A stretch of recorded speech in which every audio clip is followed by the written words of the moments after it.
Parents of tweens, if you're familiar with far-off drop-offs... Dad, stop, right here. Or get DMs about what's for dinner, you may be experiencing tween milestones. For your son or daughter, these can start at age 9. HPV vaccination, a type of cancer prevention against certain HPV-related cancers, can start then too. For most, HPV clears on its own. But for those who don't clear the virus, it can cause certain cancers later in life. Embrace this phase. Help protect them in the next. Ask their doctor today about HPV vaccination. Brought to you by Merck. Look around. You can find cars like these on AutoTrader. Like that car riding your tail. Or if you're tailgating right now, all those cars doubling as kitchens and living rooms are on AutoTrader too. Are you working out and listening to this ad at the same time? Well, multitasking pro, cars like the ones in the gym parking lot are for sale on AutoTrader. New cars, used cars, electric cars, maybe even flying cars. Okay, no flying cars, but as soon as they get invented, they'll be on AutoTrader. Just you wait. AutoTrader. Beautiful people. Good morning. Welcome in. This is the facility. Hey, y'all could be watching any show. You're hanging out with us. We don't take it for granted. Hope your morning is off to a fantastic start. If it's your first time hanging out, that's LaShawn Shady McCoy, Eagles Hall of Fame running back. Hall of Fame. It's in the Raptors. It's in the Raptors. To the left. Wait. So like Hall of Fame running back, that means like in the Raptors, like his name going in the stadium? That's another little something. You know what I mean? I go up there, they know your boy. I come up in that joint. Yeah. The man who also rudely interrupted me, that's wide receiver Super Bowl champ, James Jones. I'm just trying to figure it out, man. You know what I'm saying? Like that. I mean, that's name in the Raptors. Come to Philly with me and I'm going to show you. You know what I mean? Feet up in the air. Like, put your wallet away. Wallet away. And to James' right, it's the quarterback, the one and only Chase Daniel. I am Emmanuel Acho, just trying to keep the train on the tracks, people, trying to keep the train on the tracks. Whatever you're doing, we are glad that you are here. So much going on in the world of sports. Don't know how we're going to get to it all on this Tuesday. Is it Tuesday? Wednesday, man. Wednesday. That means you enjoy your job. Here's the thing about California. It's hard to know what time of year it is if you don't got kids, because you don't know like what spring break is, when you don't know anything is. And then because of the weather, I don't know what time in the season we are, because it's always about 75 and sunny. They lied. Part of the agreement, when we talked about coming to Fox, they said all this stuff, money and all that, and they talked about the weather. I didn't see the weather yet. It's like we in Philadelphia for real. It'd be cold. 75. It'd be cold as hell in the morning. It'd be freezing in the morning. And I leave work at night at like 8 o'clock. It gets cold again. So I don't know. It's always raining out here. It's the perfect weather. Hey, work at 8 o'clock at night. But I'm hanging out. You know I'll be outside. I'll be outside. Hey, well, speaking of getting cold, that was the Minnesota Timberwolves second half last night. Because though they started off the game hot, were leading going into halftime by about 4 points. In the second half, they got outscored by 30. It was game one of the Western Conference Finals. Shai Gilgeous-Alexander, the man on your screen, he put on a show, 31 points. And the T-Wolves, they were not enough. Chet Holmgren with the block right there. Shai helped lead a 70 to 40 point blowout in the second half. Ultimately, the Thunder held on. I can't even say held on. They dominated 114 to 88. Joined now by the man to my left. If y'all have just now tuned into the show, the man to my left, Rick Bucher, NBA analyst for 30 plus years. Rick, knows everything there is to know about the game of basketball. If you think you have heard an intelligent basketball conversation, wait until you hear this man speak. Rick Bucher, how you doing, big dog? Don't leave me hanging, Rick. Don't leave me hanging, Rick. Thank you, sir. I'm trying to get dialed in here. Right? Get your for Rick.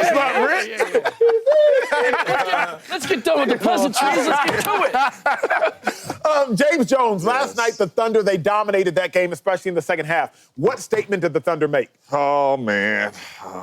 The statement they made is we could be without basketball very, very, very soon. That's the statement they made. That's a statement? That's a statement because I don't know if they have enough to deal with what OKC has, man. I don't. I think this is going to be a very, very short series.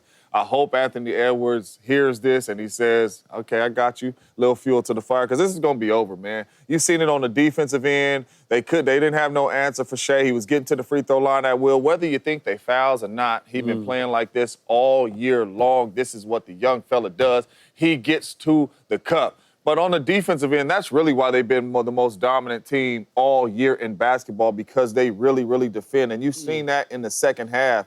And I know you want to say that, hey, man, these dudes miss shots and these dudes miss shots, because the role players didn't play well for the Minnesota Timberwolves, especially in the second half. Naj Reid, Divanchenko, I don't even know where you at. I don't know where y'all at. But at the same time, this series can be over very, very, very quick. OKC let them know that we ain't here to mess around. Y'all in for a rude awakening messing around with us, man. I learned something very quickly. And Slick, we hear this saying often that I'm about to say, and it's very applicable, except when talking about the Thunder.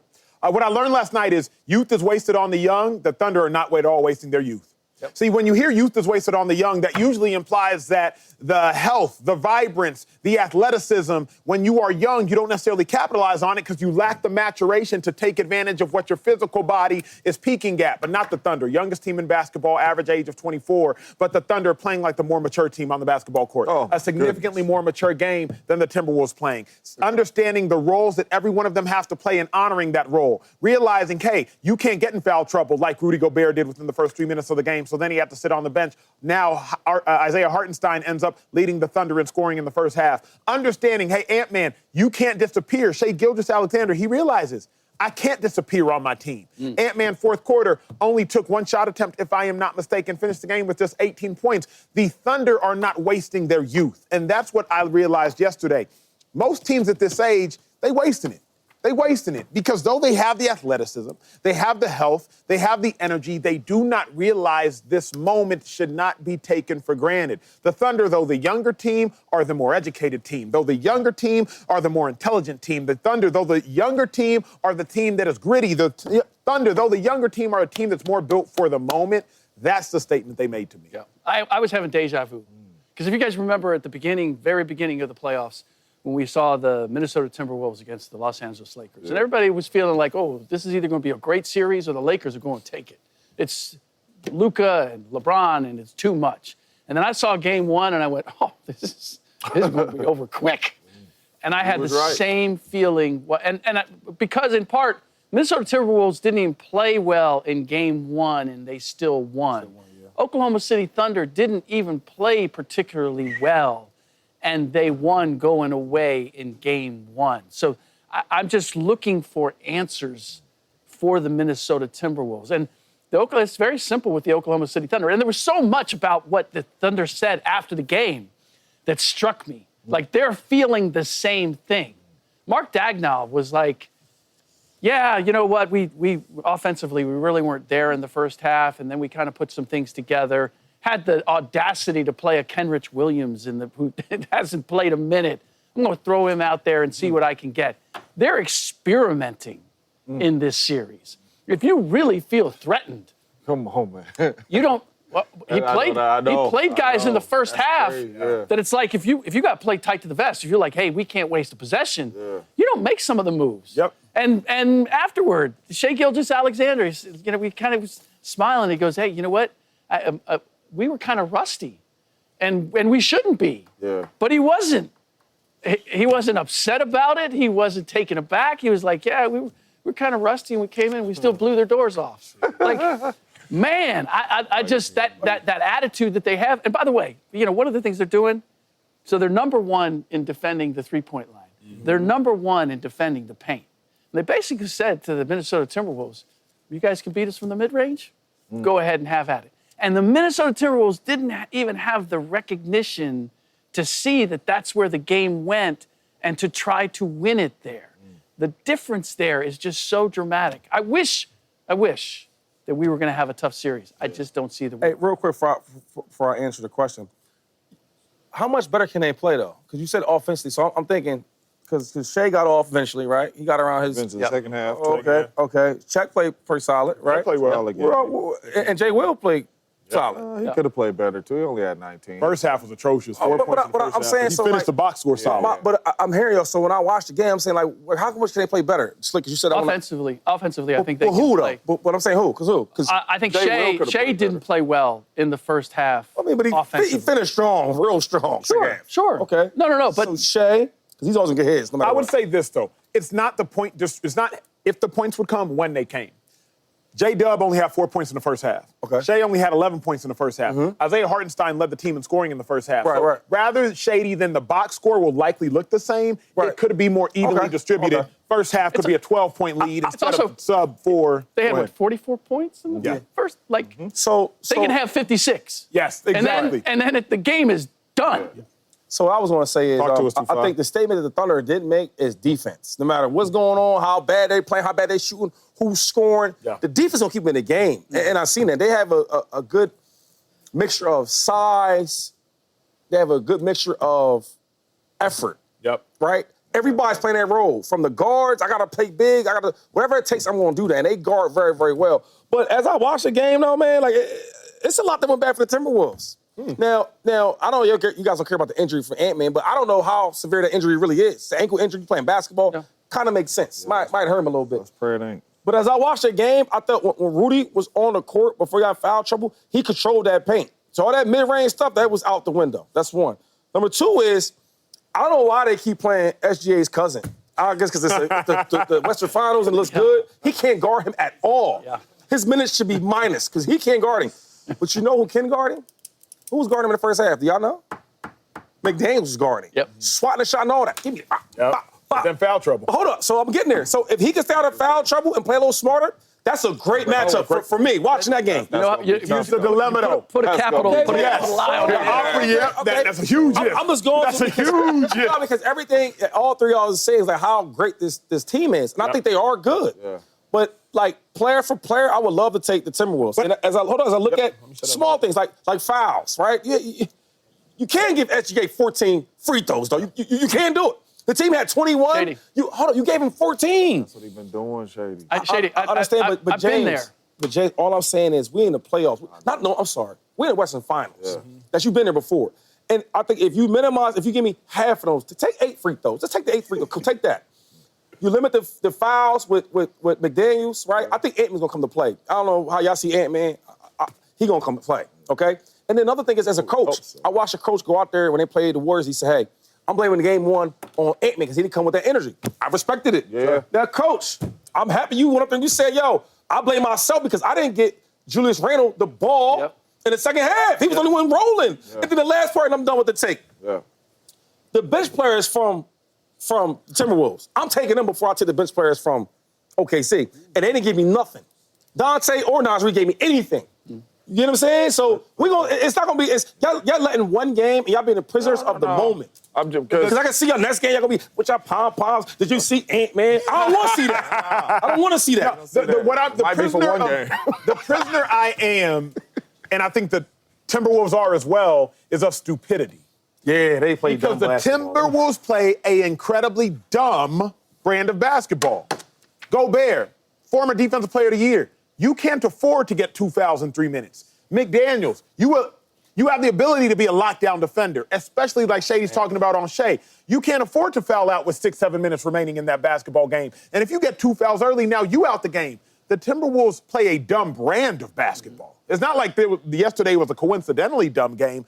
They're a dumb team. Yep. That's why they were 1 game away from being in the play-in. Yep. Like, remember, they shouldn't even necessarily be here, you could suggest. Meanwhile, the Thunder were 19 wins better than the T-Wolves in the regular season. They are a better team. So it's not even I disagree with Shady on the T-Wolves' athleticism and what they're capable of doing, but their incompetence on the basketball court, it completely hinders their physical ability. This is what was so painful for me in saying the Timberwolves are better than the Lakers. The Timberwolves are better than the Warriors, right? And then I'm watching them play, and I'm like, why are you making these games close? Yeah.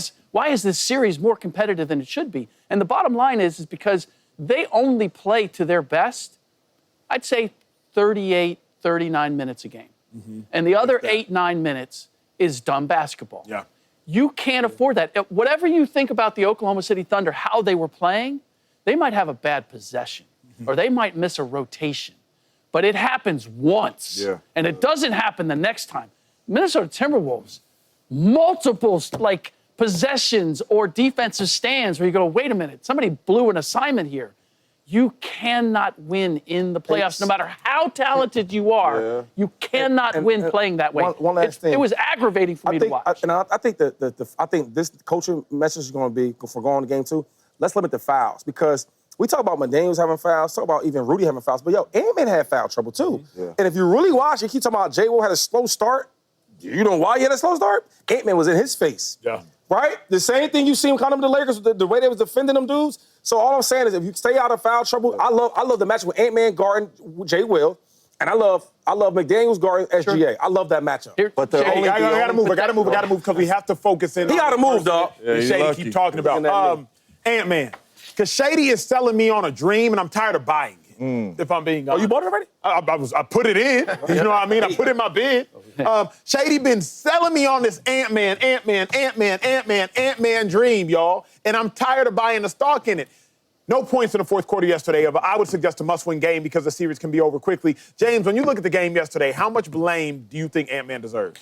I put a lot of blame on Ant-Man because Ant-Man's a star. And not only is Ant-Man a star, Ant-Man's a different star for this team. He's everything for him. Emotional, the competitor. Like, they follow this dude, not just getting buckets, but they follow him wherever he goes. Emotionally, when he is pushing you from half court, the team feeds off of Ant's energy. He brings all that to the team. So when you don't take a shot or you take one shot in the fourth quarter and you don't have any points and you only finish the game with 18 points, a lot of the blame has to go to you. If Anthony Edwards does not average 30 points in this series, they're not going to have a chance. I'm just keeping it, but they're not going to have a chance. And then you go to the bench. And then you go to the other role players. Nah, come on. Najee, we can't be out there shooting 1 for 11. Like we need you. And I understand. I do like they bench. They do have good players. But we can't do that. Steven Chink, come on. 3? Wide open threes. Okay. 3 for 20? Yeah. Between the two of them. Yep. Between the two Come of on, them. man. Come on, like, you're not going to win a series like that. So he didn't have no help from his other role players neither. But when you seeing that type stuff, you can't have one shot in the fourth quarter. You got to have a takeover mindset. You're not going to win this series if you don't take this series over. It just ain't going to happen. So I put a lot of blame on that, and hopefully he comes out aggressive in games, too. I get confused, Shady and Slick, and I can't wait to hear y'all talk because Ant sometimes plays as if he doesn't understand the moment that he's in. Ant started the fourth quarter on the bench. You fully understand we're down by 8. Okay, we're down by 10. We're down by 12. The announcers are quite literally saying, I think in part to rest and recover so he can finish the whole rest of the way. Announcers were saying during the course of the game, like, okay, Ant needs to get back in while it's still in striking distance. He goes back in. I think it's an 11-point game at the time. He does nothing. Nothing.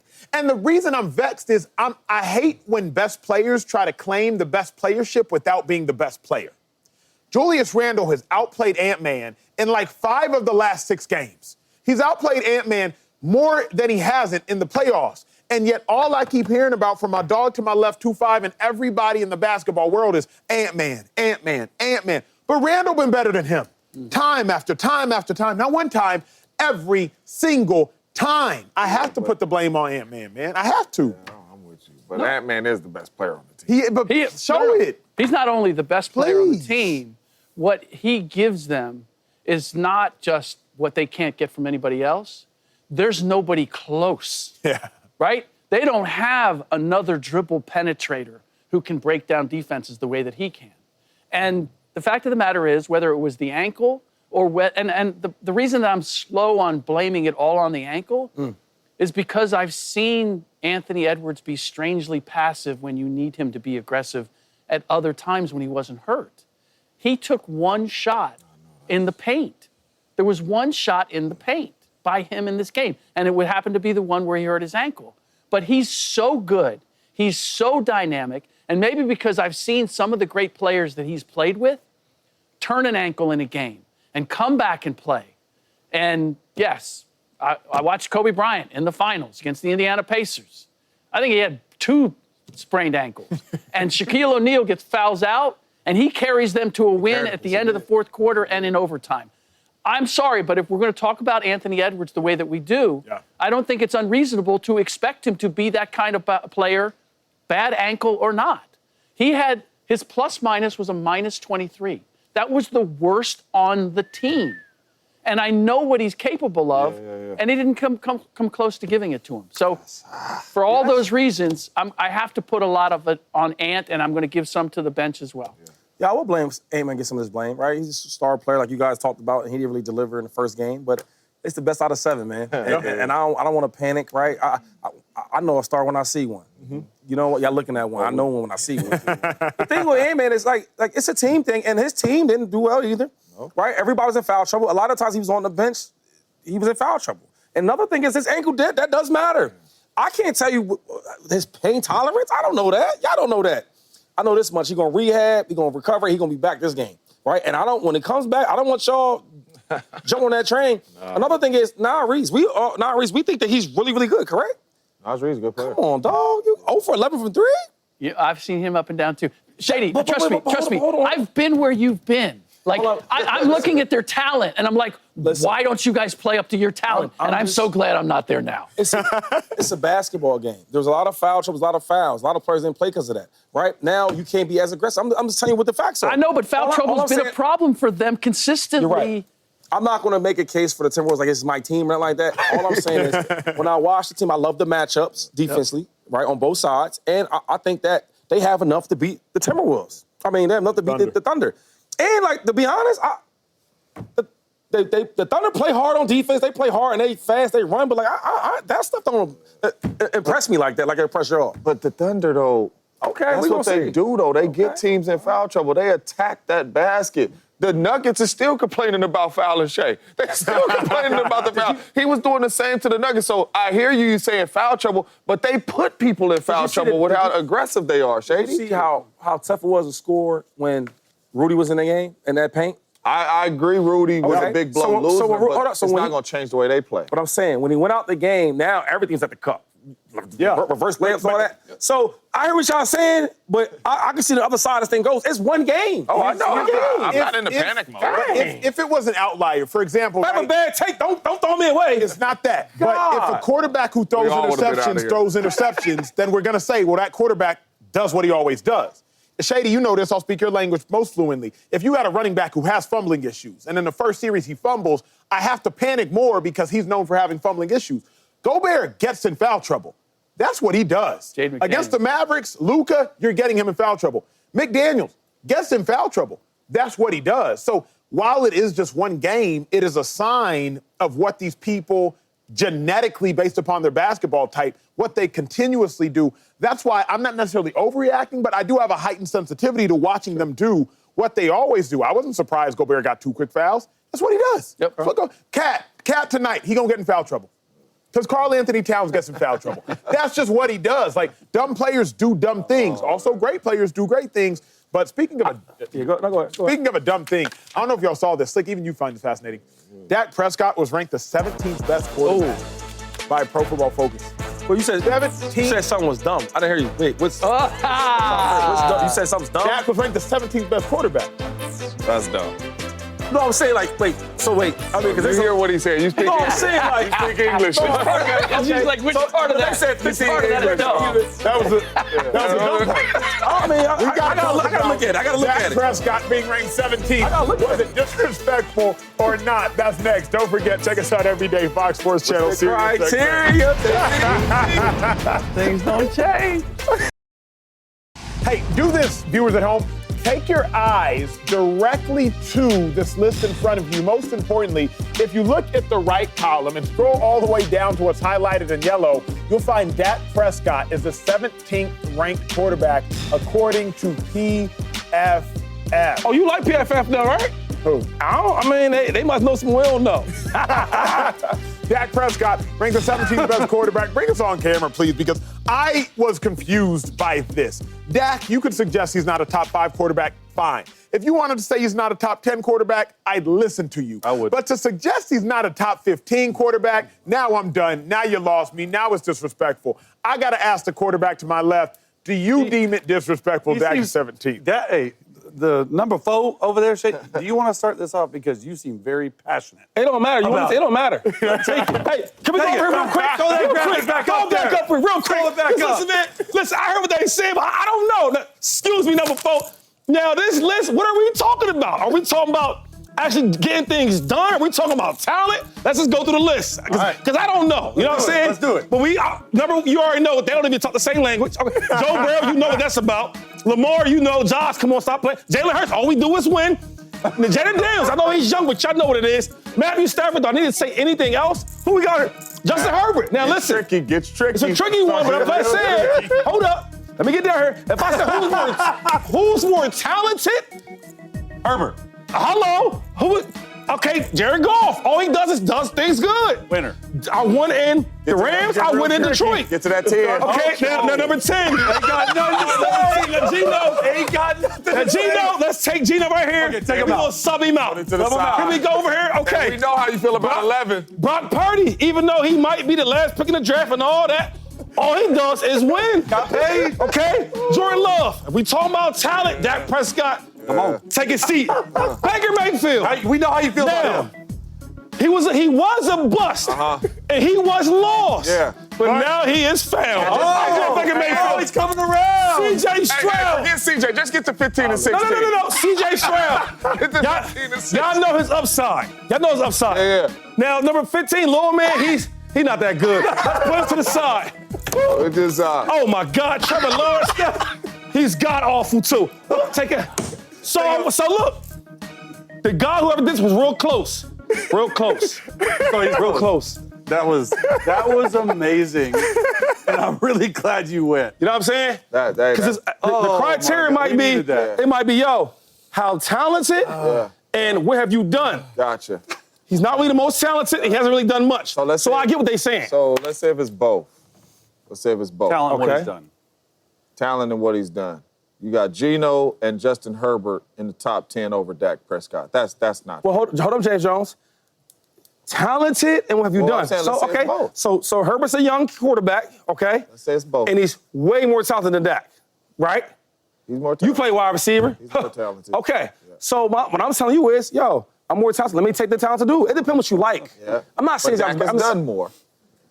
I mean, God, James. I mean, God, bro. Really? Whether we like it or not, Dak has done more. Yeah, I I'm mean, telling you, dog. okay. The Dak has Geno, done more. the dog. Kyler Murray, and Trevor, Lawrence. that's it. The mother dudes, at least you can argue it. Yeah, that. You can argue it. Yeah, you can argue it. Make an argument for all of them. I think it's completely disrespectful that he's the 17th 17. best quarterback in the NFL. In my opinion, if he's healthy, Dak Prescott's a top 8 to top 10 quarterback. And I'm just really hard pressed, regardless of talent, regardless of what he's done on the field. This isn't a regular season award. This isn't a postseason award. It's just best quarterbacks. To me, Dak Prescott is absolutely one of the top 8 to top 10 best quarterbacks in the NFL right now. Now, Dak is only 15 months removed from finishing second in the MVP voting. Yeah. Like how fast do we forget? And I understand new head coach, a lot of change, not a lot of offensive weapons last year. They had CD, that's it. Here's sort of how the list breaks down. My only issue was number 10, right, Geno Smith. I just can't put Dak in a tier, which is tier 3B. Solid starters, but they need more help. No, take that out, move Dak up to tier 3A. That's where I think he believes. Solid starter who has flashed high-end play. That's where I would put him. I would take Geno Smith out, and I would plug Dak in, and you got yourself a list. We can debate all this other stuff, right? Herbert, not this, that, Jared Goff, whatever. Dak, to me, you're going to be hard-pressed to find, like, 10 other guys, in my opinion. Like if you have a team looking for a quarterback, Dak would be on the top 10 list. Mm-hmm. Like regardless of what he's done in the playoffs, regardless of what he's done in the regular season, just overall, Dak has had some really good years. I think it's disrespectful that he's 17. Yeah, man, it's absolutely disrespectful, man. And kudos to all these quarterbacks on this list. But the dude that made this list, to have Geno Smith and Justin Herbert in the top 10 over Dak Prescott is disrespectful. And I understand in the playoffs, Dak Prescott is not that dude. But when you strictly just talk quarterback play, those dudes are not as good as Dak Prescott at playing quarterback. And then I look at Trevor Lawrence, he's awful. Kyler Murray. He's bad. Come on, man. Like, come on, dog. Come on, dog. Like, in this situation, put some respect on Dak's name. Yeah. You can think whatever you want to think about Dak Prescott, but putting these dudes in front of him, man, that's ultimate disrespect of what Dak Prescott has done in this football game and the things he's accomplished in this football game, whether you want to say regular season or not. Geno, Herbert, Tua, Trevor Lawrence, Kyler Murray, come on, man. That's just, I don't even know how you do this list. No, for real though. Like, I don't even know how you put them dudes in front of Dak You know Prescott. what I really like, though, is Colvin, flash up the list with the tiers. Yeah. I actually really, really like the tiers. Yeah, how it's just tiered. by themselves. Yeah. I love how it's tiered. Yeah. if you were to completely ignore the faces on the right and you were only to look at how it's tiered, it's actually tiered beautifully. I've never seen it like that. Elite, high-end starters, solid starters, flashing play. Ignoring the names, I'm putting Dak Prescott in tier 3A. 3A. Yeah, I don't think he's a high-end starter. I think he's a really good starter who's had elite MVP moments, gotten MVP votes twice in his career, including his rookie year. Interestingly enough, we did not prep this before the show. This is a thought exercise that I'm doing in real time. If y'all were to just look at tier 2, Shady, if you were to ignore some of the names, James, ignoring the names on the right, I would throw high-end starter Jalen Hurts, Matthew Stafford, probably Jaden Daniels. Where are you putting Herbert? Hell yeah. So Herbert. I'm putting Herbert in a solid starter who's flashed high-end. Are you play. moving anyone else up to high-end? I'm putting Jared Goff in high-end starter. I want to Justin Herbert, man. I'm not arguing. I'm establish your own list is what I'm suggesting, James. Right. So where would you put the likes of Justin Herbert when you look at this list? Yeah, I will put him in 3A. Yep, 3A. 2-5. Where are you putting the likes of Justin Herbert? I'll probably put him in 3B, just because like. Every time, I always look at it. I'm not mad at that neither. Every time we talk about like certain quarterbacks, because I think he's so talented, that's why they have him so high, but it's all like he needs more help. So when I was looking at this thing where it says solid starter, but they need more help, every time we speak on Dak Prescott, no matter how many great players he has, all pros he has, you know what you guys all say? He needs more. Yeah. So when you're this good, do you need that more? So like I guess you're thinking of the ranking. Oh, he ranked him 17th out of the. I'm not looking at that. I'm looking up, okay, when you look at this quarterback, right, what have they done? And then what's the real argument? Because even Justin Herbert, he probably shouldn't be 8, right? But when you argue the talent part, like, yo, if he get this kid more help, he maybe could be this, he maybe could be that. These are arguments. My thing with Dak is we've been giving him so many excuses, bro. It's like, when is it never enough? Now, I don't agree with Trevor Lawrence. I think he's god-awful, okay? I don't think he's good at all. Who else is in here that's not that good? Oh, Tua's not, and then Kyler Murray. Minus them 3 dudes, and then you take out Geno Smith, who's been getting better. You can argue this list for Dak. The dilemma, though, Shady, is What's the dilemma? Dak has flashed high-end play. Yeah, multiple. Like, not even flash. He's almost sustained it. So, like, the MVP season 2 years ago, incredibly high-end play. Season. 2021, very high-end play. Rookie season, high-end play. But another thing that you guys don't do, so you all say that he needs help, right? You all say that. Of course. Okay, that's one part. The next thing is like, well, if you grade this list, they might count playoffs too. Yeah. So my thing is like, you can't, this is for me though, because everybody's different. And I'm not saying I agree with the list. They can't do that, though. They can't count playoffs. I mean, but if you got Herbert and them boys up there. Yeah, but you can, he's a young player. You got Geno. He's a young. You got Kyler. Hold on. You got Trevor. So time out. Hold on. I took that. I not take them guys out. I took them dudes out. I took them guys out of there. The guys not that really, I took them guys out of there for you. Just for you. Took them out of there. So when I look at this for Dak Prescott, though, right? Other than all this stuff that he did in the regular season and all that y'all want to talk about, y'all still come back that he needs more help. Yeah, that's fair. And another thing is, when we get to the most important games, you look the worst. Now, for me, because I played this game at a high level with a lot of great players, it's hard for me to put you in a really, really good player position when we count on the best players to play the best in big moments. And you do the opposite. Does that make sense? We value playoffs. That don't matter. But no. Hear what I'm saying. Then we need to we've been talking about NBA basketball. We've been talking about football. And it's like, okay, when we need our best player the most, you do opposite. Yeah. That's a totally different conversation. It depends. It depends on the criteria of this list, James Jones. But Where would if that's the criteria. If that's the criteria. Question for y'all, pivoting because for the sake of the thought exercise. Jalen Hurts, James Jones, based upon the criteria on the left side, where you putting him? I think Jalen Hurts is right where he should be. High-end starter. Yeah, I like him at tier 2. I think tier 2 is perfect for that. I don't think he's better than those 4 dudes. 2-5, Jalen Hurts, where you putting him? I think 5, 6, or wherever. That's high-end starter, fair? Where are y'all putting? Real quick. And another thing, I don't like this either though. Patrick Mahomes shouldn't be with Josh Allen, Lamar Jackson, Joe Burrow. So be in his own different tier. I mean, I agree. Yeah. They say he's one of the greatest of all time. They're comparing him to like Joe Montana and Tom Brady. I agree. How are we? So let's put him in the tier of one. How are we doing that? Elite. One of one Mahomes. How we doing that? Elite. Where do y'all? Because I have an issue with after 1 year instantly labeling a guy something, regardless of what it is. After 1 year, it's hard for me to say that Caleb Williams is a bust after 1 year. It's hard for me to say that Jaden Daniels is a high-end starter after 1 year. That's a I iffy can't one. after 1 year. Shady's taught me not to judge anybody. Not that you can't judge rookies, whether bad or good. So if I can't do it bad, how can we do it good? James Jones, Jaden Daniels, where does he belong? Or is it not applicable? It's after 1 year. What's your statement? I believe him right there for right now, but I mean, he pushing tier 1.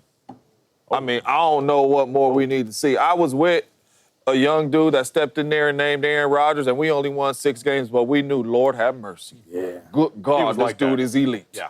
So with Jaden Daniels, with what we've seen this year and the team that he had and how he carried these boys and the moments that he showed of being an elite dude, I'm going to leave him right there right now. Yeah. But after this year, you could make the it's going to be 5 of them. No, it's still going to be focused. Patty's in the league of his own, but it's going to be 4 of them dudes in the elite if he do what he's supposed to do. You could make the same argument like Jaden Daniels for C.J. Stroud because C.J. Stroud's rookie year was phenomenal. Yeah. Now, not quite as good as Jaden, but now everyone's like, sort of cooled on C.J. because, what did he do? He still won 10 games, but the offensive line around him was bad.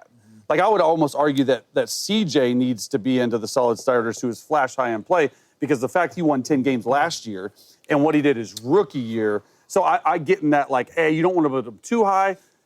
I mean, what do we do with Jaden if he has a year like C.J. Stroud? Correct. Do we just, oh, my God, all the – because C.J. was almost as good as Jaden last year. That's my fear is, like, if Jaden is – James says, what do we need to see from Jaden? Last year? His rookie year.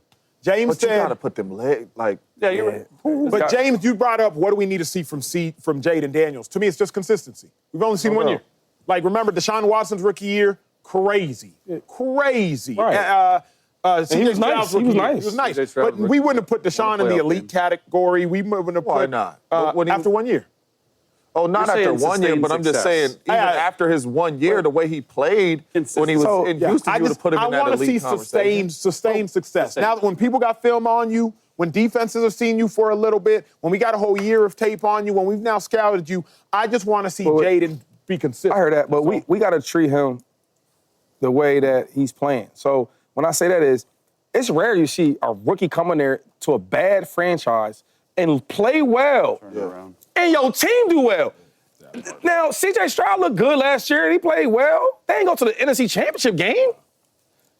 Yeah. Listen, I see guys like Dak Prescott that y'all love to talk about that can't do that at year 9, year 10. This dude in his rookie year looked great playing, looked like one of the best players in quarterbacks playing the game, and then take his team to the NFC Championship. I think that's where Can I ask? Come on, man.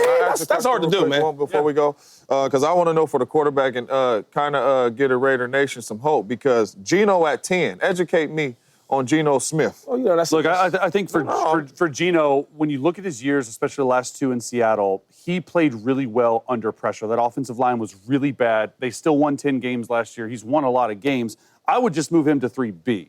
I do think the solid play of Geno is great. I think he's extremely accurate, one of the more accurate throwers of the football in the entire league. He's a little older, right, all that stuff, but it's going to be hard for him to have success with the Raiders like he did with Seattle because I think Seattle's a much better team. Hey, well, speaking of having success, Caleb Williams better find a way to do it this year. He got another offensive lineman signed yesterday to a contract extension. That's Joe Tooney. So now that the Bears have had an incredibly busy offseason, is it playoffs or bust for quarterback Caleb Williams, a phenom the world has been waiting on? That's next. ChatGPT Plus is free for college students through May. Here's the thing. You've got a lot to do between now and then. Studying for finals, writing papers, trying to keep your life on track, and ChatGPT can help with all of it. It can quiz you for your econ exam, make a study guide from your French notes, plan out your meals and study breaks. It can get really specific on how you like to learn. It can even help you come up with ways to stop procrastinating. So from now until summer break, take advantage of all the ways ChatGPT can make your life easier. Restrictions apply. Hey, look, let's get back to the NFL, shall we? Caleb Williams, his coach was probably telling him don't throw interceptions, and he did listen to that, but he also didn't throw very many touchdowns. Hey, rookie year's over. It's on to the next. Bears have had a gigantic offseason. 3 new offensive linemen, Jonah Jackson, Joe Tooney, a new starting center, Drew Dalman? Drew Dalman. Drew That is Dalman, exactly right. including a new tight end, first-round pick, Colson Loveland, Michigan. A new wide receiver, second-round pick, Luther Burns out of Missouri. New everything everywhere. Caleb Williams got a new head coach, for crying out loud. Chase, is it officially playoffs or bust for the college phenom, Caleb Williams? It is. Excuses are over. No more excuses. And I've sort of played the middle about, Caleb Williams in terms of, hey, you got to get his growth. Man, if you look at every single move that Ryan Poles, the GM, has made, not only this offseason, but the prior offseason, it has been for Caleb Williams. If you look at the roster, forget about the schedule, if you just look at the roster, they're one of the more talented rosters in all the NFL. Now it's your turn to shine and your turn to take this team over, Caleb Williams. I think the moves obviously have been made, but I think where Caleb can make the biggest jump, in my opinion, is mentally. Hey, mentally, we talked about the film issue, not watching film. You got to get in the film room. You got to understand what to do, when to do it, and you got to be the leader on and off the field that the Bears need. It's not just about your play on the field. It's about everything. Handling all the pressures that have come with a starting quarterback job in where your dad said quarterbacks go to die. You can be the one to change that. I mean, the biggest thing that Ben Johnson's done, he revamped that offensive line. Just like Acha said, they'd signed Drew Dalman to the second highest, richest center in NFL history. They go out, they just re-signed Joe Tooney. They get Jonah Jackson. They draft Colson Loveland to pair with Cole Kmet. I mean, they got a 3-headed monster at receiver with DJ Moore, Rome Odunze, and then my guy out of Missouri. They're going to have their hands full in terms of talent. Can he be a point guard of the football? How do him and Ben Johnson mesh? The pressure's on him. If he goes in there this season and doesn't live up to expectations, we're going to start pointing the finger back at him and not at the coach or not at the franchise or not at this. They've given you every single thing to succeed. The pressure's on you, man. I agree with that wholeheartedly. Shady always says don't judge rookies, which is hard for me. I got to do a daily television show. I would love to judge rookies for y'all's sake, to give y'all some insight, and for my sake. I'm an impatient person. I judge sophomores, though. Sophomores going to get judged. Caleb Williams, I believe, was one of, if not the sophomores. I judge the sophomores. Caleb was one of the best quarterbacks in college I had ever seen in my life. I remember when he stepped onto the scene against my alma mater, Texas, as a backup to Spencer Rattler and led Oklahoma from down 14 to a thrilling victory at a neutral site in one of the most competitive atmospheres in football in Dallas, Texas, Red River rivalry. I remember going to Colorado, watching Caleb duel versus Shador Sanders, backpedaling away from defenders and throwing strikes. Then you get to the league, and I see none of that. If Caleb struggles this year, we're going to have to start having the Trevor Lawrence conversations that Shady likes to have. We're going to have to start having them, where after 2 years, we haven't seen enough. At least Trevor Lawrence, after his sophomore year, he went to the playoffs. I think he won a playoff game against Chase's Los Angeles Chargers. He went to the playoffs. He did some things. Caleb, do something. Do something. You can't live in a world where Jaden Daniels as a rookie went to the playoffs, where C.J. Stroud the year before as a rookie went to the playoffs, where Bo Nix as a rookie went to the playoffs. Then you as a sophomore don't go to the playoffs. Shady, it's time for him to put up or shut up. Yeah, I don't judge rookies. Huh? Don't judge rookies. You judge sophomores? Judge sophomores. That was a nice little line. But I'm it's only year 2 for him, right? And some players takes a little longer, right? We look at guys like Baker Mayfield.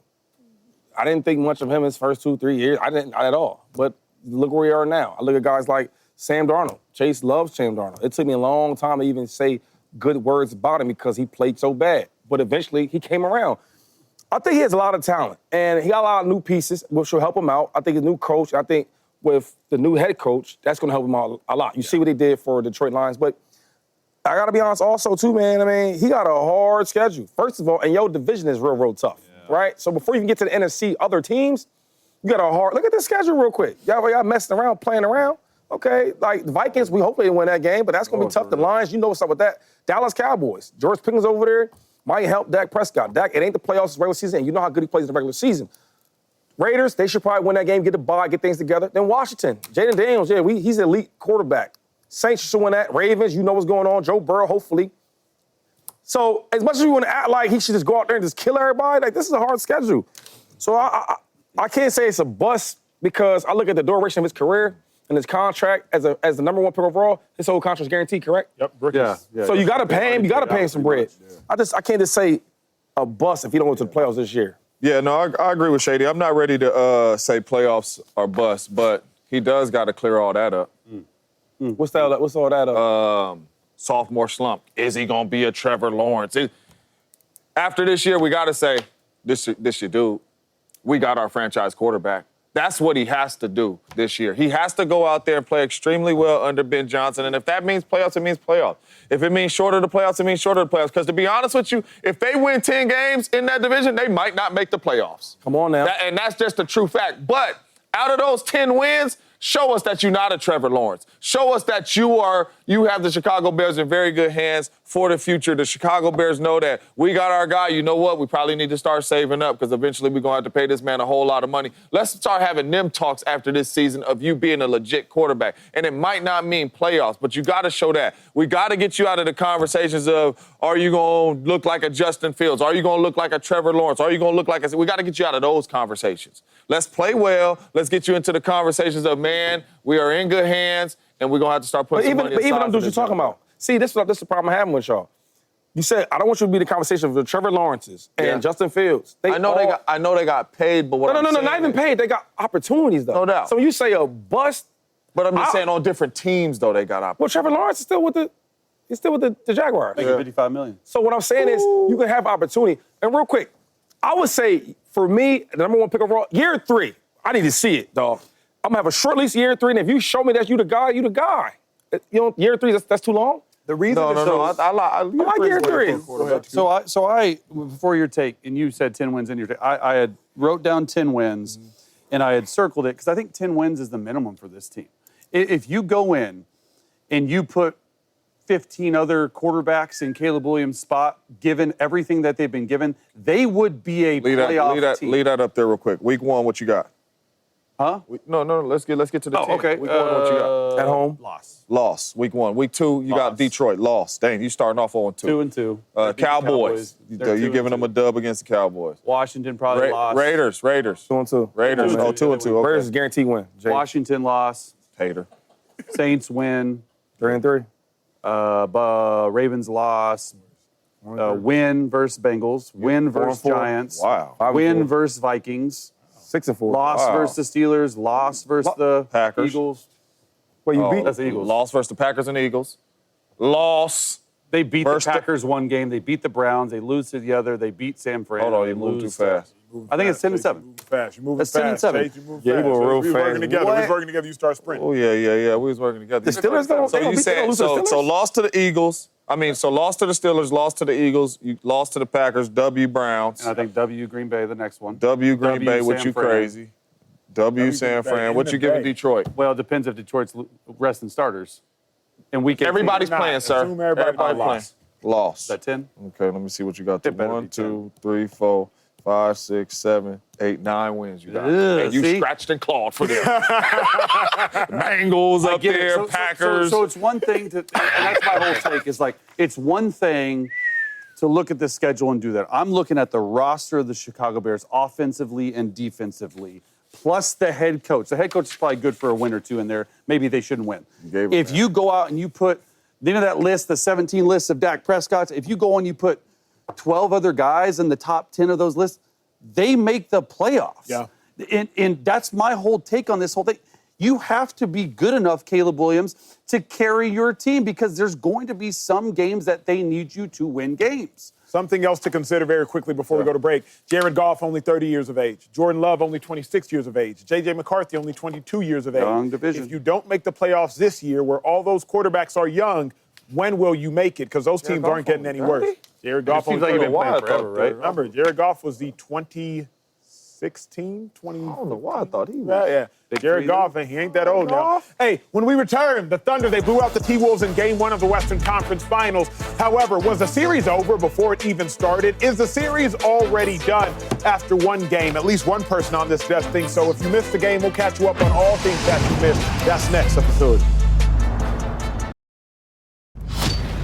Thunder made a statement last night, won the game by 20 points. It was a dominant win by the Thunder. T-Wolves gave them trouble in the first half. Julius Randle had 20 points in the first half alone, but in the second half, the whole team went cold. Ant-Man didn't even score a point in the second half. Got to bring in Slick Rick, the Bucher, NBA analyst for this one. But Shady, I'm starting with you. Thunder, T-Wolves. It was a series, at least so we thought, but would you suggest after just one game, Shady, that the series is already over? This is not the NFL, fellas. I know you played for the Browns and the Eagles. I know you played for the Packers. This is not the NFL. It's the best out of 7, fellas. Yeah. I never seen so many people go so happy over one game. It's one game. And you like they won by 30 or something like that. No, it's not over yet.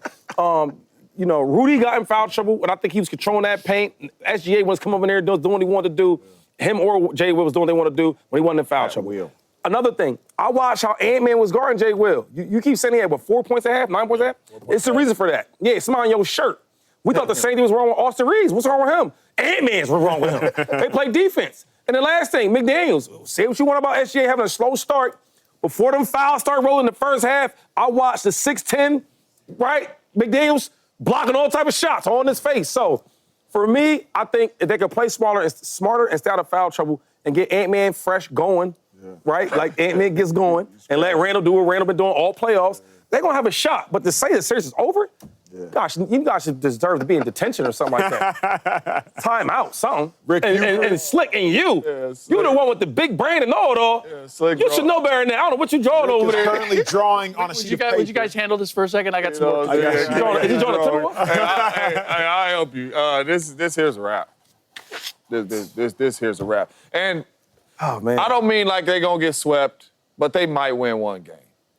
They might win one game. This here is over. You know what? Stop the take. No. Can we bet dinner right now? I'm going with the Timberwolves. I'm done with what? it. To win the series. Bet. And I eat at them type of restaurants. Meet me halfway, man. Meet me halfway. Bet. Front of the camera? Easiest bet. Come on, man. They can see us. All right. They can see us. All right, so what we doing? What we doing? Dinner? Man, the homies. I bring homies. I might bring a date. Every day. And I like champagne too, dog. So ain't gonna be no $20 meal. It's gonna be like $600-700, just so you know. So after that, I'll be eating good because this is over. It's a wrap, man. It's a wrap. They don't have the answers, and I understand what Shady's saying, foul trouble, but that's what the OKC Thunder do. They put people in foul trouble, and I'm gonna keep going after my dog Slick keeps drawing over there. But this here's a wrap, man. Ain't nobody helping. So Slick had been drawing for the last 2.5 minutes, and I'm very curious, as I think you might be as well. So, Slick, what is it that you've been working on? What's that? Oh, my God. If you need to go back to color in the screen. If the Minnesota Timberwolves play smarter, if the Timberwolves stay out of foul trouble. I've been watching this all year and all playoffs. And against the Lakers and against the Warriors, the competition wasn't strong enough to take advantage. That's the bottom line. The Oklahoma City Thunder are a different animal. There's a reason that they had the best record in the entire NBA. They have developed a discipline and an ability to play for 48 minutes that the Minnesota Timberwolves simply do not have. I am with you, Shady, in terms of the talent and the ability and the potential of the Minnesota Timberwolves. Like, that's what's so tantalizing about them, whether it's Anthony Edwards or it's Jaden McDaniels. I think going into the series, I said Jaden McDaniels is the X factor. Started the game hot. First 5 points. But I've so many times seen him get into foul trouble, and they're not smart fouls. They're like, dude, you have the length. You have the length of Chet Holmgren. I wonder if you guys remember the play where Chet Holmgren is guarding Dante DiVincenzo. On the baseline. And he goes baseline. Ooh. And Chet is like, I'm going with you. I don't have to stay with you. I don't have to body you. I just need to be in the vicinity because I've got length. Jaden McDaniels has to play the same way, and he does not. And this is not a new thing. So at some point, the lesson is going to be learned that we have to play a smarter brand. We're talented, but we don't play a smart brand of basketball. The other thing that struck me was that Julius Randle said to Draymond Green after the series, he said, you know what, I got a whole new respect for you guys because this grind is hard. And it made me realize Julius Randle's never been this far before. He doesn't understand, like, It's not just the physical grind, it's the mental grind of staying connected and focused for 48 minutes. Yeah. The Minnesota Timberwolves have not done that all year long. And the idea that they're suddenly going to now have that mental muscle to be focused for 46, 47 minutes in order to beat the Oklahoma City Thunder. Thunder have been doing this all year. That's why they're blowing teams out. We're up. We're not giving it back. We're up by 20. We're going to beat you by 25. Minnesota Timberwolves simply haven't done that. So to expect that they're suddenly going to do that against a team that's been doing it all year is just unrealistic. I got a question with that, though. Like how, though? How do you not have that mental fortitude right now? Like, this is the Western Conference Finals. Like how? I hate when people say, like, they tired and they do. Yeah. Like, I know as football players, I mean, it's a little different for us because we only have one try. Right. But how, though? But you know this. Your habits are built over the course of the season. You don't suddenly get to the playoff game or an important game and say, okay, now we got to dial up our focus. Mm-hmm. You've been practicing that all year long. And you may not always be successful, but you've stayed the course. I also think it's a brilliant point Slick's made up, because I know a lot of people, Jay, even in the league, regardless of what league it is, by the time that season goes to a place their body has never been, it's like, oh, I'm tired. Right. Even you can try to fake it, and the great ones, like you suggest, James, you try to fake it, but like I remember people joking around that usually it was Russell Westbrook's at the Met Gala by now, and Russell Westbrook was still playing basketball, right? Usually the T-Wolves, they chilling right now. It's late May. You know what I mean? Like, it's football season, usually by January 1st, people in Cabo. Right. And now it's like, I got to make a deep playoff run. Right. So I see what Slick is saying is if you don't have the mental fortitude as a team. I don't see what Slick is saying. I normally do. First of all, y'all talking like the Thunder been somewhere. They're just so mentally tough because where they been? Tell me where they been. No, they ain't been where? They ain't been nowhere. They've been to 68 wins. They've been nowhere. They all, regular season, they split. As much as y'all talking about how great they was regular season, they split 2-2. Another thing is this. Last year, where did the Timberwolves go? Western Conference Finals. So why would they not be like, okay, we've been locked in, we know how to do this compared to the other team? I'm just confused. One team has been there before, the other team hasn't. What are we talking about here? We just got the pom-pom so much for the Thunder, and I'm thinking, like, why? To me, my biggest fear, though, with the T-Wolves is they just haven't been through, like, the playoff grind yet. Mm-hmm. And the Thunder have. Yes. Like, playoff grind saying this, the Denver Nuggets series. Like, the T-Wolves haven't had to actually play what feels like playoff games yet. All right. Remember when they played the Warriors game 1, Steph Curry, they took an L in that game. Mm-hmm. Then they didn't have to bring their playoff caliber game yet because the Warriors didn't have a playoff caliber team without Steph Curry on the court. Against the Lakers, the T-Wolves won that series in 5 as well. But the T-Wolves haven't had to play playoff caliber basketball yet. Right. So does last year count, though? Yeah, of course. Okay, so hold on for a second. I just want to make sure I'm perfectly clear with this because you guys are super intelligent guys. So you talking about this year, right? But last year, having that type of experience, does it not carry over to this year?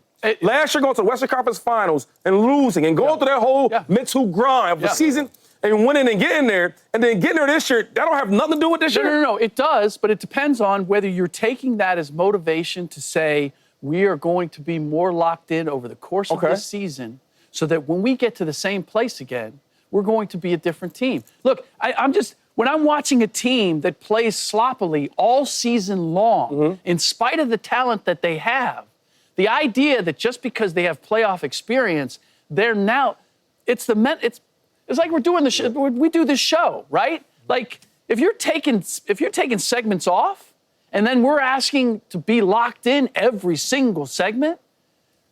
If you haven't practiced that, you're not going to be at your best. And now you're playing against somebody who is locked in all the time. But real quick, and that makes a good point, but what I'm saying is, to go through all that last year, get to the Western Conference Finals, and then to have a whole season get there again. Yeah, but how did you get there? But hold on for a second. So you can't tell me they're not locked in at all, and then you tell me that a team that ain't go nowhere this year or last year is more locked in because they won the first game? They won a round last year, and I think they were competitive in the second round. They won a little series. Cool. Really quick, though. They won a little series. I want to ask like this question. Come on now. What's the difference between last year's Timberwolves team than this year? Well, I mean, obviously they made some changes with. I know, but like you see, like other than trade, Jay, you mean trades? Mentally, like What would you see the difference is between last year's team and this year's team? I can't tell you. Were they more consistent last year? It's hard for me to take a comparison of last year's team versus the team that I've watched all year long. Okay. And the talent that they have. And I saw it in the first 2 rounds. Like, they don't play focused basketball the entire time. And when it's simple. When you play against the Oklahoma City team that knows its identity, no matter what happens, we're making shots, we're missing shots. And I think even Chris Finch said it. Like, our offense missing shots affected our defense. That doesn't happen to Oklahoma City. That's true. Right? That's true. And then the depth. I know there's none of the names there. They don't have the sexy names. Yeah. But I just need a guy to go out there and play absolutely hard for 5 minutes. And then I'm going to bring another guy who's going to play hard for 5 minutes. The Minnesota Timberwolves don't have that luxury. If Jaden McDaniels gets into foul trouble, who am I going to? Your boy, Mikal? Yeah, he need to be on the Mikal, right? But who else am I going to? If Naz Reid isn't hitting threes, who am I going to? So I just real quick, because I like to do notes, because you say a lot of things I like to listen to. You would take OKC's bench before the Timberwolves bench? Do I think what? You would take the OKC bench before the Timberwolves bench?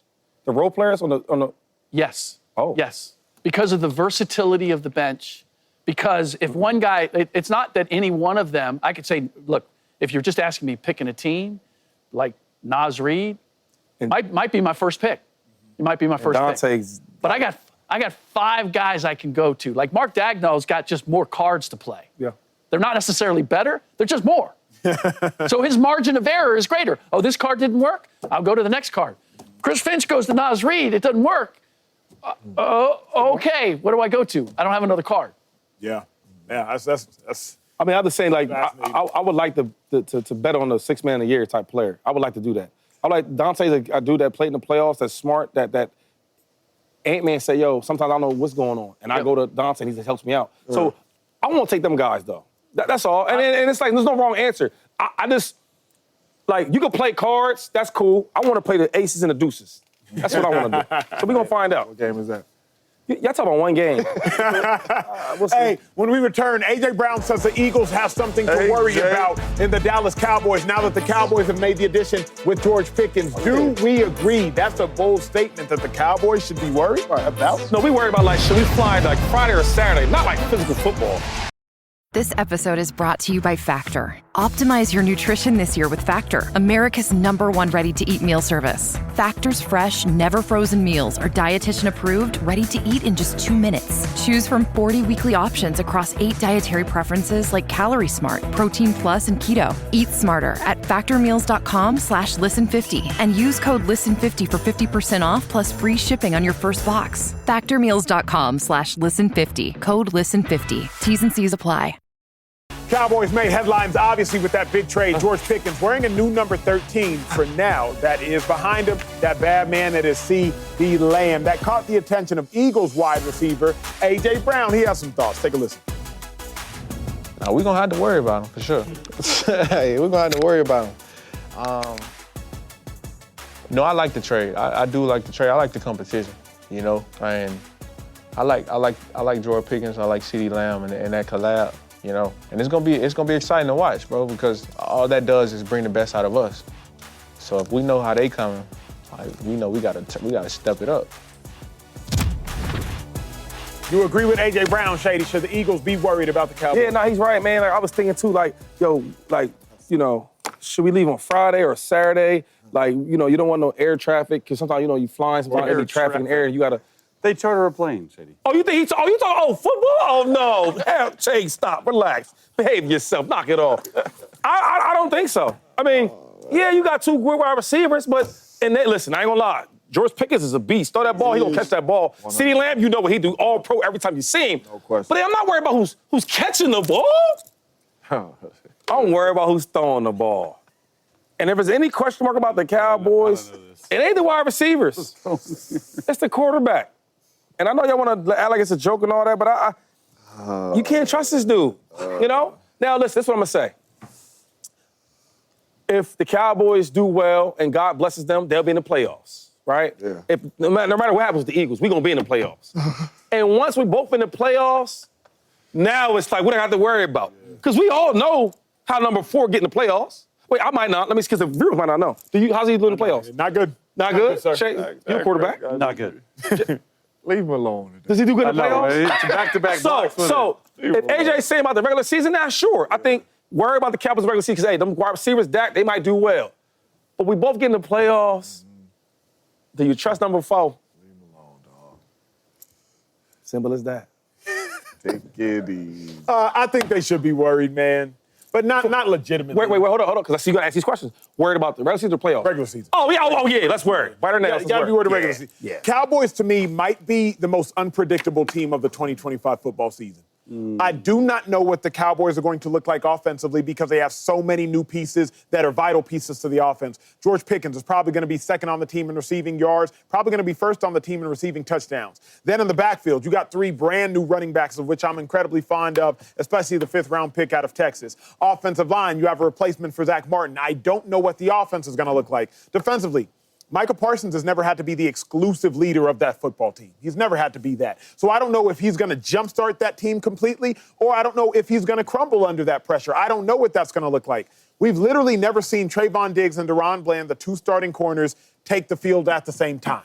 Trayvon Bligg led the league in interceptions in 2021. Deron Bland led the league in interceptions, I believe it was in 2023. But we've never seen them play together. I don't know what they're going to look like. Yeah. Are they going to be locked down, completely taking the ball away, or are they going to consistently get beat on double moves?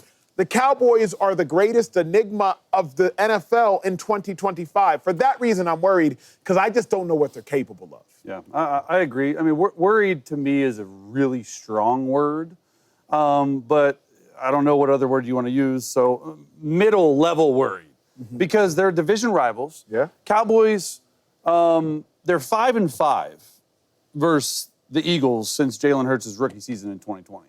So 5-5. And Jalen, in general, is 1-2 versus Dak.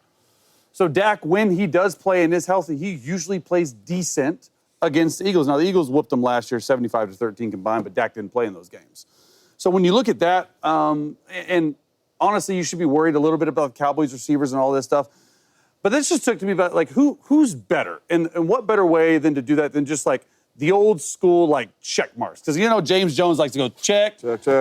So here it is, all right? Quarterbacks. Like, who's the better winner? It ain't even close as Jalen Hurts. Running back, Saquon Barkley had one of the best seasons in the history of the game. They got the advantage there. Wide receivers, I still think the depth. Line to the Cowboys. Huh? Let me get there, James Jones. You're jumping ahead like I was jumping ahead. You giving lists, we know how to read. Wide receivers, offensive line. And me, Philly's the best offensive line in football. Of course. Defensive line, the reason why I went Cowboys here, Micah Parsons. Yeah. And the depth overall, like I do think Eagles have Jalen Carter, all those guys, I get it. Linebackers, secondary head coach, check. The kicker, sure, Brandon Aubrey. Like, he's a beast. Yeah. But, like, if you just look at this, like, who's got the better team? It's easily the Philadelphia Eagles. Now, division rivals, you should be worried about them. But, look, I just think regular season's one thing. And playoffs and being dominant and getting to Super Bowls, it ain't even close as the Philadelphia. Yeah. I respect A.J. Brown. You know, as receivers, we stick together. You know what I'm saying? Love the duo. CeeDee Lamb, George Pickens, they're going to be special. They're going to ball out. Love it. Love the competition, right? When me and Smitty on the other side and they playing whatever songs they playing in the link and we finna get ready to play, we see them 2 duos over there. Hey, let's ball harder than these dudes today, man. It's finna be that type game. Let them know who the best duo on the field is. Understand all that. They ain't messing with the Eagles. Put respect on the Eagles' names. The Eagles is champions. The Eagles is dominant. The Eagles is bringing back a whole bunch of players that mattered last year. They added some really good players in the draft. They are a much better team as we sit here today and talk today. So let's leave the Eagles alone. But what I do love is how A.J. Brown talking, because it ain't like we just think it's finna be a cakewalk and we finna ride on everybody. Yeah. We know, hey, cool, we appreciate it. You know, we're going to show you respect because that's how we do it. This ain't going to be close, man. Yeah, I like what James said. I mean, I just – nothing in football is easy, you know? It's so hard. But just take this consideration, fellas. We dominated the Cowboys last year. We beat them 41-7. We beat them 75-13 combined. 34-6, bro. Yeah. That's 75-13, man. Y'all talking about worried about the Cowboys? You serious? That's without photo. That didn't play in those games. Everybody should be worried about the Buffalo Bills. They are favored in every single one of their games this season. Favored in every single MVP. This MVP. Even week 9? Even week Packers. 9. They favored in all of them. Hey, are we buying into the Bills' hype? Yes or no? Favored in every game. That's I got to believe in now. Finally. Josh Allen coming off an MVP season, and a lot of people think everything is finally lining up for the Bills in a positive way this season. The Buffalo Bills have been the 2 seed 3 of the last 4 years, but this appears to be the year they are the 1 seed, favored in every single one of their matchups, tied for the 9th easiest schedule in all of football. Have 3 matchups that really make you raise your eyebrows. 4, you could suggest that. Week 1, you see they got the Ravens.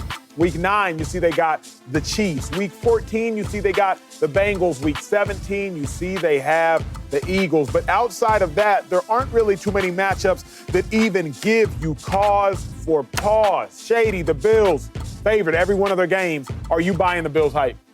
Is Josh Allen there? Yes. I'm buying all type of hype. Stop, whatever you want. And I'm putting definitely $100,000 against they play the Saints. Yeah, I got to get that. I don't care what the payout is. Sorry. I'm sorry. I'm sorry. It just slipped out. 101,000. No, but the thing is, like, that's how good Josh Allen is. That boy looking at the schedule like, yeah, I bet. No, for real, though. Unbelievable. I just think there's some players, and I'm happy that James Jones finally, I'm his brother, right? Yeah. And I've been telling him about Josh Allen for a long time. Took a while. It took a while, but now he's finally on the Josh Allen train because he is that good. You put him with any type of player, he's going to win games, and I'm buying it. So if the Bills, if they got Josh Allen, he's healthy, which he's always healthy, they're going to have a chance to win. This is Josh Allen's time, man. This is Josh Allen's time to get back-to-back MVPs. It really is. When you look at this schedule right here, the way this schedule is set up, I mean, after you play Lamar Jackson, you got the Jets, the Dolphins, the Saints, and the Patriots back-to-back-to-back-to-back. That's the schedule right there. So you should have a huge leap on the MVP voting. And then you got the Falcons. And then you got the bye. And then you got the Panthers. I'm gonna set aside money. I'm gonna set money set aside and bet every week. This is Josh Allen just looking at this schedule right now. This is Josh Allen's time to go get another MVP. But not only that, put yourself in position so everything has to come through Buffalo. You guys have a really, really strong chance to get the number 1 seed, right? You usually have to deal with Patty. Patty's schedule is tough. You usually got to deal with Lamar. His schedule is tough. This is your time to go out here and get that number 1 seed and have everything come through Buffalo. And not only that, get a back-to-back MVP too, man. That's what this schedule is saying to me. Good God, Lord have mercy. Yeah, I'm buying the hype for sure. But I would just caution on, especially the Bills, like this would go a long way to saying like how strong mentally of a team you are. Physically, they should win every game. You've all been a part of it. Oh, we should win this game. And the letdown is real. Because no one was talking about them last year. At the beginning of the year, no one said anything. I said Josh Allen would have to be Superman for them to win 9 games. And a lot of people thought, I don't know how it's going to go. This year, favored in every single one of their games. I think they're a 12-win team. Vegas has them at 11.5, right? But I think for them mentally, it's one of those things where, hey, we're favored in every game. We have a better roster than we did last year, and can we do what we did last year, but can we continue to reinvent the team? Because I think that's what Sean McDermott does so well, hearing guys on the team talk about him. He continually keeps them focused on one game at a time mentality. So, yeah, I'm buying the hype, but they better not buy the hype because it's a new season every single year. And I think this is sort of the demeanor that this team takes as their head coach. He is very focused. He is very serious. They have a good time. But as long as you have Josh Allen at quarterback. Josh going a lot of these games by himself. Like Josh can put the team on his back just like he did last year and win a lot of games by themselves. They have better skill players than they have last year. They should be better on offense. Mm-hmm. So for me, it's all about how they handle it mentally. But yeah, man, I'm buying it. Not only am I buying the hype for the Bills, you think about the AFC. How many of the good teams got that much better, if better at all? I was thinking about it this morning, just doing a thought exercise. Chiefs didn't get significantly better, if they got better at all. The Bengals didn't get significantly better, and we don't know what's happening with Trey Hendrickson. The Ravens didn't get significantly better, though I love what they did with Malachi Starks in the first round of the draft. I think the Chargers got significantly better. But when you look at the whole landscape of the AFC, sometimes I caution saying, like, this is this team's year. But in the AFC, with the Buffalo Bills and Josh Allen and the competitive nature of the AFC or the lack thereof compared to last year, this has to be the Bills' year to finally get over that AFC hump. The Kansas City Chiefs did not make any major moves that should scare you. I think Josh got to find a way to get it done. I think the Bills should be the 1 seed for the first time in the Josh Allen era. Josh Allen should put up MVP numbers. Last year, he had an MVP campaign because of what he did with who he did it with. This year, he should both have an MVP wins, but also MVP numbers.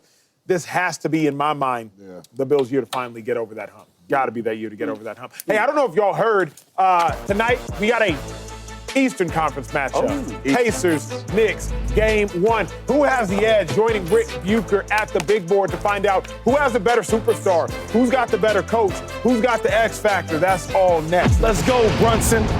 New York, stand up.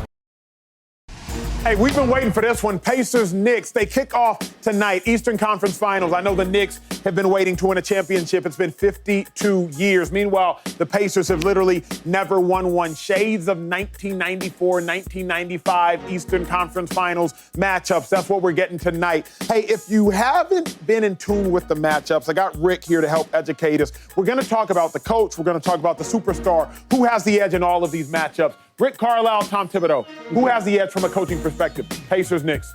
This one's the easy one. Maybe the easiest one. Rick Carlisle, without question. He's got a ring to his name. Obviously, Tom Thibodeau does as an assistant coach with the Boston Celtics. But Carlisle's essentially taken a team of no-names. You don't know these guys by and large. Maybe Ty Halliburton because he was in the Olympics. Pascal Siakam, maybe because he won a ring in Toronto. But by and large, he's taken a group of a dozen guys, and he's made the most out of them by the way they play their system. This is what Rick Carlisle does. I love it. My favorite question might be this next question. Favorite superstar. Jalen Brunson is ascending before our eyes into one of the best players in the NBA, clutch player of the year. Meanwhile, Tyrese Halliburton, he single-handedly won several games this playoffs already. Beat Giannis to the club to close out that series. Against the Cavs, won that series in 5 in Cleveland by knocking down 5 3-pointers in the first half alone, ascending into greatness, a different stratosphere. Who has the better superstar? I'll take it back. This is the easier question because there's some question as to who the Pacers' superstar actually is. I mean, Ty Halliburton looks like a superstar at times. Pascal Siakam looks like a superstar at times. And some people would tell you that Pascal Siakam is the better all-around player and the most important player on the Pacers. So the answer is Jalen Brunson, because we got no question in terms of who the most important superstar is for the New York Knicks. Don't you think, though, that Tyrese Halliburton, I would suggest, is the heartbeat, the brain of that team? We're going to get to that. You got another question for me? All right. We're going to get to that. Who's got a better bench? The Knicks surprisingly showed us last series that their bench was capable of stepping up. But we already know that the Pacers bench has been consistent because their starters and their bench, the level of play does not necessarily drop off. Who has a better bench? Pacers, Knicks. This is where the Pacers have the better bench. The reason is because they've built it over the course of this season. Rick Carlisle has utilized a dozen or more guys throughout the season. They've all got time. Tom Thibodeau is now using a deeper bench than he ever has, but that means he's going, rather than 5.5, he's going to 7. Outside of Mitchell Robinson and Miles McBride, nobody gets any breath. Yeah. Meanwhile, you got 10 guys that are running on a regular basis. It's a little bit like we talked about with the Oklahoma City Thunder. Rick Carlisle just has more cards to choose from. One guy doesn't have it going. He's got another guy to go to. Incredibly well said. Okay, who has the edge in experience? The Pacers last year were at this point before. Obviously, they were dealt with injuries. The Knicks haven't necessarily been here before, but they got guys who have this mindset as though they have edge and experience. I'm going to go with the Knicks because of recent experience. The Indiana Pacers did get to the conference finals last year, but they kind of tricked their way there. If you look at the teams that they beat, starting with Giannis Antetokounmpo, they played teams that were injured, and ultimately that allowed them to get there. So they played compromised teams. This is a New York Knicks team, meanwhile, this year has had the much tougher series. Detroit Pistons in the first round, they had to go 6 games. And then they got to knock off the Boston Celtics, the defending champions. Cleveland Cavaliers had the best record in the Eastern Conference, but the teams that Indiana has had to beat this year in this run haven't been as formidable as the teams that the Knicks. Very quickly, want to stop down for a moment for one thing. Obviously, college and the NFL is very different. But when you look at the Knicks, they always talk about, in jest sometimes, the Villanova guys. You'll have to help educate me here, not as familiar with college basketball. But if I'm not mistaken, Jalen Brunson, Josh Hart, Mikal Bridges all won championships together at Villanova. Correct. So they do have championship DNA at the collegiate level. Is there any carryover in your experience with all three of them being champions on the same team together? Can they do it at the next level? Does that factor into your decision? Yeah, I mean, it's good for the continuity and the understanding of what it takes to win it all, but they're playing different roles with this team. Like, they were all main men there, and now you have a Karl Anthony Towns that you're putting into the equation. So, yeah, that general experience of how to play under pressure. But again, the difference is when you're winning a championship in college, it's March Madness. You see one team, we beat them, now we go to the next team. It's a different dynamic than playing a best of 7 where you're playing against the same opponent who's now taking away what you do best. Really good point. Last question, and this might decide the entirety of the series. Who's going to be the X factor? It is going to decide the series, and it's your man, Tyrese Halliburton. And it's as simple as this. If you see Tyrese Halliburton getting to the paint, and not just getting to the paint, but scoring in the paint, then the Indiana Pacers have a chance to win this series. The games that they lose, you can just go through them. The games that they lose, he's not shooting in the paint. He may be getting there, he's not a threat in the paint. When he's finishing at the rim, when he's not even finishing, when he's attacking the rim, make or miss, they are a completely different team. And this is why he's the X factor, because sometimes we see it, and sometimes we don't. Hopefully we see it tonight. Hey, guess what we're going to see for the very first time in the 2028 Olympics? Slick flag football. NFL players can play flag football in the 2028 Olympics. So we are all going to be general managers and create our dream rosters. I need you at home to do one thing, though, after the break. Tell us whose roster is better. Everybody has created their own dream roster, and you come back and tell us who has the best one. That's next in the facility. Hey, NFL owners have unanimously voted and allowed NFL players to compete in flag football in the 2028 Olympics. Nice. With that being said, we have made all of our dream rosters. I need you all to tell us who's made the better team. But I got to state the rules. I got to state the rules.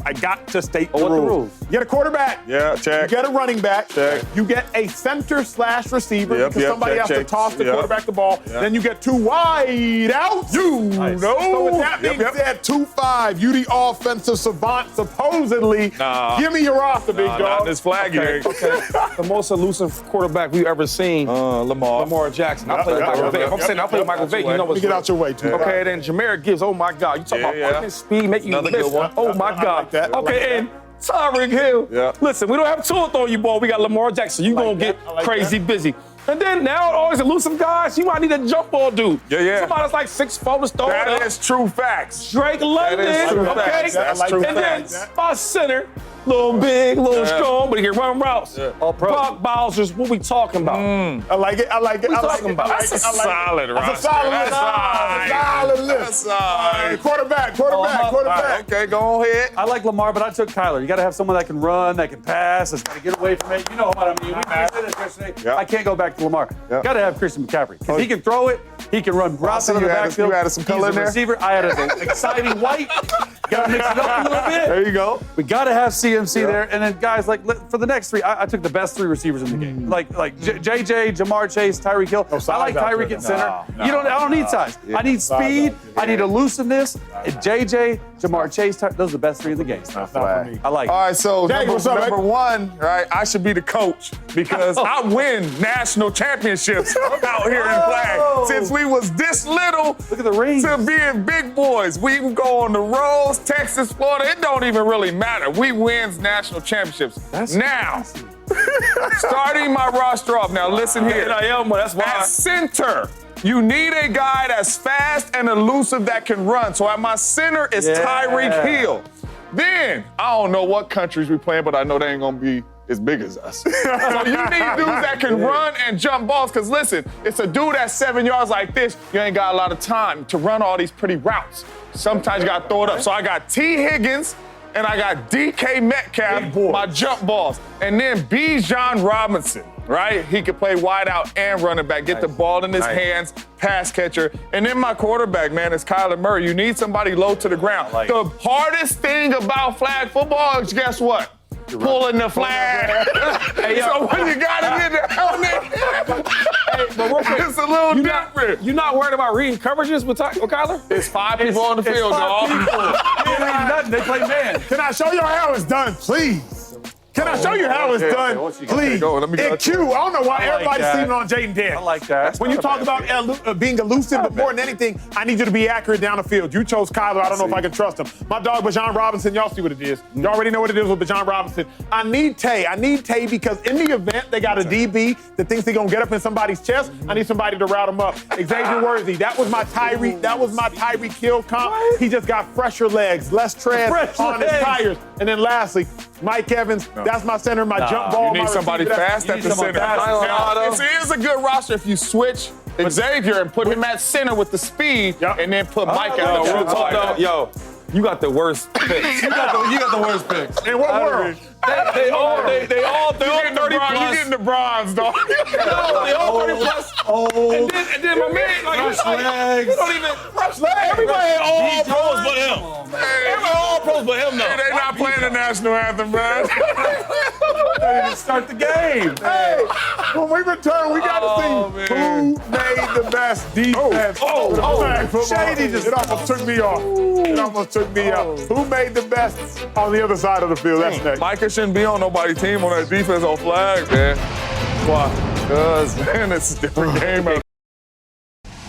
All right, let's move on to the defense. Flag football 2028. It's allowing NFL players to play. Now, here are the rules. You get a rusher, you get 2 corners, you get 2 safeties. Talk to us, 2-5. Come on now, you know all I do is all pro work. Let's get to it. Listen, excuse me, bro. Hey, you on my way. Back up out the From way. Harrisburg, Michael Parks, we from the same city, same hood, all he does is get sex. Okay, and then we go for the defense player of the year. My man, personally, I know him. Patrick Surtain, 2. Okay, and then we go Quinyon Mitchell from Philadelphia. All he do is lock up on man coverage. And then I need ball hawks. That means get picks. CJ Gardner, you know he do it. If you get out of line, he might do something to you. Anyway, let's keep it clean. And then Kirby Joseph, another all-pro pick getter. That's all I do. So we gonna get picks, and you better stay in line. If you get out of line, CJ gonna be upset. Put it back. Now you want to start a fight. I like it. It's nice. I got Micah Parsons too at edge rusher. I mean, it's easy for me. That makes a lot of sense. Here's where I went a little different. I went corner, corner, corner, corner, because I want all ball skills on there. Stingley Jr. is insane. Like, ball skills out. Best corner in the league right here. And then Sauce, I need the energy, man. Yeah. I need the energy. He's back there at safe. And then Travis Hunter, to me, the ball skills, your receiver back there, interceptions. I want 4 corners across the board. I should have had Travis, bro. Hey, you like that? Dang. I can tell again, y'all don't do this flag stuff. Number 1, all right, this is the list right here. Look at my rusher, right? Just so y'all know, he runs 4.2. You ain't got all day. He ain't running 4.4, 4.5 like mine. He runs 4.2. He's 7 yards off my 4.4. Mike is a 4.2, 4.3. No, he's not running no 4.2. But anyway, go ahead. He is not no 4.2. That's 4.2. I bet that all day. That's 4.2. Then I got Pastor Tan. Yeah, okay, let's go. Then I got Stingley Jr. Then I got overfield tackles. What are we doing? Xavier? Yeah, he don't even fit. He didn't lead the He league. stick out like a sore thumb. He didn't lead the league in interceptions? Just 7. Okay, so what we talking about tackle? Led the league in interceptions, and that's another ball hawk. Derwin's another ball hawk safety, man. What you got? That is my squad right You got there. linebackers playing safety. Find the best so See, that's far. why I like offensive players. Let me show you how it's done. Let me see. show you how it's done. Mike, Right. number Yes, 1, what did always. you need speed. What did He's Dave not tell us getting about blocked. who got the best bend on anybody? So who gonna be able to not bend and get getting these flags? Who gonna be able to bend and get these flags? Murray. Who gonna be able to bend and get these flags? That's Michael Parsons. Number 1. Number 2. He doing his spin. I do like that. I got 3 corners because I went with guys who got the best ball skills. Yeah, Trayvon that's a good Diggs, one. That's a good that's a 10-pick dude. Like that. Jesse Bates, probably the best ball hawk at safety in all of football. And then I went with Pat, I went with Sauce because here what I'm really thinking is, depending on what receiver y'all put out there, if you put a speed dude out there like Shady, you bring out Tyreek Hill, hey, Sauce, you want him. You put a big body receiver out there. You bring out Drake London. Hey, Pat, you want him. So I got different body types. Then I got my dudes in the back end. You probably got the best. He probably You're got the best not one. going to have time to throw the ball with my blitzer running 4.2. That's You're true. just not And going he's to. tall. 4.35, James. You want to take Micah that ran bet? 4.4 at the combine. Micah can't bend, though. You know the other crazy He thing? did not run 4. Who the bet? Like, if y'all got Kyler out there, start. Give me Micah over Reek. Reek's a straight line. Once I get going, long stride. Micah can boom. He played corner. And now he's a strider. He plays corner. He can't change direction. You don't watch Micah versus pass. Yeah, he don't. I do watch him. I watch him bend versus and I'm worried 300-pound lineman. Can Kyler see? Can he see over? You ain't no lineman. There's no lineman. You're running. But can he read? Ain't no coverages to read. Y'all play coverages or is all man? No, hold on. I got breaking news. Coverages. Breaking news in the sports world. The tush bush is not banned. Yeah. The tush bush. Good job. Super Bowl, here we come. Good job, man. Super Bowl, here we come. That's good job. That's good, man. So it needed 24 votes. It got 22. Dang.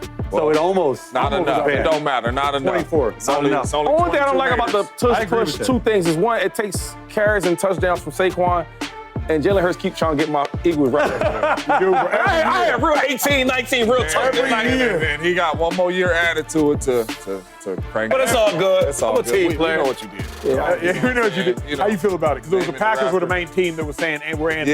I was a little disappointed in my Packers. Thought they was Leave it soft. alone. Just because you can't stop a play. Yeah, I did. I thought it was soft. Just because you can't stop a play, you trying to get it banned. Nobody's getting hurt on the play. All right, I can see if it's a play to where, like, man, too many injured. Nobody's getting hurt, man. The Eagles just do it the best. You can't stop it. It's a lot of teams try to do a quarterback sneak, tush, push, whatever you want to call it. It's not successful. Eagles just put out a statement, if I'm not mistaken. What'd they say? Oh, this is nice. Push on, yeah. Hey, look at the shot, though. Yeah, look at the shot. Against the Packers. Push the on. Packers. Yeah. I see it. I like it. I like it. I like I it. mean, we like bullying teams, man. Well done. Well done. Here's Like the only bullying thing I makes hope sense is to me. I hope other teams can figure out how to do it. Like, there's at this I don't. point, I think it's gonna last over. I don't. It's an offensive play. If everyone could do it, they would. No one else can do it the way they But do it. that's what I'm the saying. Bills, the Chiefs stopped the Bills like 5 times in the AFC Championship. But let's not act crazy, though. It's here for one more year. I don't know, bro. They got 22 this year. It's going to get 25 I next don't know, man. They already get it tabled out. it. This is the second vote for it. I don't know if it goes out. Enjoy it while you can. I know the Eagles did. Let them all the way to a Super Bowl. Hey, that's it for us.